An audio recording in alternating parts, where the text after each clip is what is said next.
A História das Ilusões e Loucuras das Massas, Charles Mackay. Venenos Lentos, capítulo 4. O assassinato atroz por envenenamento causado por venenos que operam de modo tão lento que levam um observador comum a crer que a vítima padece gradualmente de causas naturais, é uma prática conhecida de todas as épocas. No início do século XVI, a incidência desse crime parece ter começado a aumentar progressivamente, de modo que no século XVII ele já havia se espalhado por toda a Europa, como uma verdadeira praga.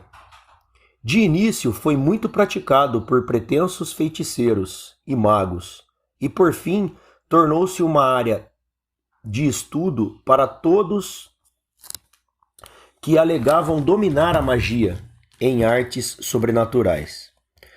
No 21º ano do Henrique VIII, deu-se um episódio considerado de alta traição. Os culpados foram fervidos até a morte.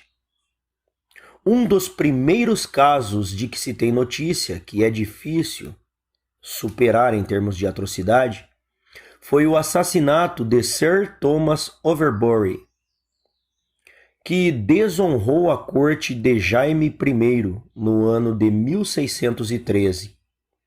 Um pequeno esboço dele serve de introdução propícia à história do frenesi de assassinatos por envenenamento, cuja recorrência chegou a se prolongar à França e à Itália, mesmo 50 anos depois. Robert Kerr, um jovem escocês, logo foi notado por Jaime I e carregado de honrarias, por nenhuma outra razão conhecida senão sua beleza pessoal. Suspeita-se que Jaime fosse adepto daquela que era considerada então a mais abominável de todas as ofensas. Quanto mais examinamos sua história, mais fortes se tornam os indícios de que a suspeita tinha fundamento.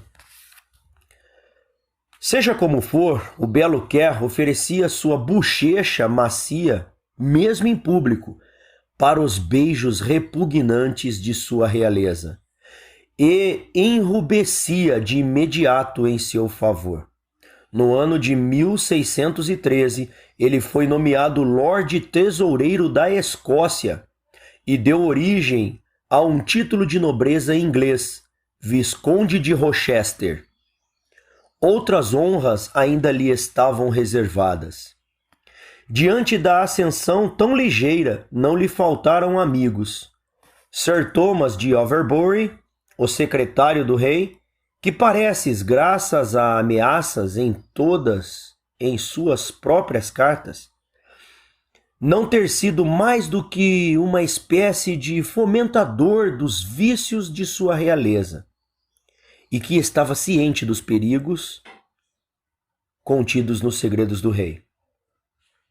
Exerceu à surdina todo o seu poder em influência para conseguir a promoção de Kerr, o qual, por sua vez, sem dúvida, retribuiu de um jeito ou de outro. Overbury não limitou sua amizade a isso, se é que se pode chamar de amizade o que houve entre os dois. Ele atuou como alcoviteiro ao ajudar Rochester a manter um caso de adultério com Lady Frances Howard, esposa do Conde Essex. Lady Frances era uma mulher de paixões violentas, desprovidas de todo senso de prudência.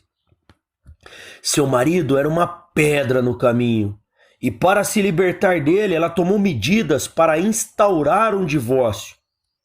E de qualquer mulher de modéstia ou delicadeza de sentimentos preferia morrer a ter de encarar. O escandaloso processo foi bem sucedido e assim que acabou, foram providenciados os preparativos em uma escala de enorme magnificência para o seu casamento com Lord Rochester. Sir Thomas de Overbury, que de bom grado ajudou o patrono no romance com a Condessa de Essex, parece ter imaginado que o casamento com uma mulher tão vil poderia retardar a ascensão social do amigo. Assim, passou a empregar toda a sua influência para dissuadir Rochester da ideia. Mas Rochester estava demasiadamente imerso nesse projeto e suas paixões eram tão violentas quanto as da Condessa. Em determinada ocasião, quando Overbury e o Visconde caminhavam na galeria Whitehall, ouviu-se de Overbury o seguinte: "Bem, meu senhor, se casar com essa mulher abjeta, arruinará sua honra e a si próprio. Jamais terá o meu consentimento. E caso faça assim mesmo, é melhor que se prepare para as consequências." Rochester voltou-se e, furioso, exaltando um juramento, disse: "Ajustarei minhas contas com você por isso." Essas palavras foram a sentença de morte do infeliz Overbury, que feriu mortalmente o orgulho de Rochester ao insinuar que este poderia ser rebaixado diante do rei.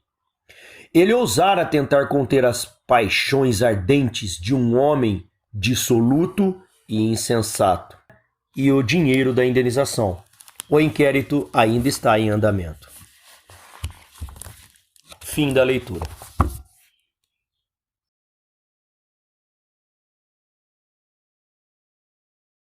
E o dinheiro da indenização. O inquérito ainda está em andamento. Fim da leitura.